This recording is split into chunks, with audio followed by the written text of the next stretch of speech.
Rajam assembly నియోజకవర్గ అభివృద్ధికి, ప్రజల అభివృద్ధికి నిరంతరం శ్రమిస్తూనే ఉంటా అని ఎమ్మెల్యే అభ్యర్థి డాక్టర్ రాజేష్ పేర్కొన్నారు. వంగర మండల పరిధిలోని అరసాడ గ్రామంలో ఎన్నికల ప్రచారాలు నిర్వహించారు. అడుగడుగున మహిళలు, యువత వీరికి హారతులు ఇచ్చి ఘన స్వాగతం పలికారు. పూల దండలతో సత్కరించారు. వీరితో సెల్ఫీలు దిగి ఆనందపడ్డారు. తమ కుటుంబంలో ఒక వ్యక్తిలా మహిళలు, యువకులు డాక్టర్ రాజేష్ను హక్కున చేర్చుకున్నారు.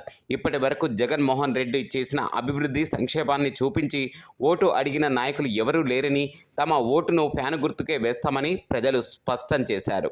కార్యక్రమంలో వంగర మండల పరిధిలోని ఎంపీపీ సురేష్ ముఖర్జీ, జెడ్పీటీసీ ప్రతినిధి కర్ణం సుదర్శన్ రావు, ప్రజాప్రతినిధులు, వైఎస్ఆర్ పార్టీ అధ్యక్షులు, స్థానిక సర్పంచ్, ఎంపీటీసీలు తదితరులు అధిక సంఖ్యలో పాల్గొన్నారు. చేపట్టినటువంటి ఈ ప్రచార కార్యక్రమం కాకుండా ఇది ప్రచార కార్యక్రమంలో లేదు. శాసనసభ స్థానానికి పోటీ చేసి గెలిచిన తర్వాత శాసనసభ్యుడు గ్రామంలో వచ్చినప్పుడు జరిపేటటువంటి ఊరేగింపులాగా ఉంది.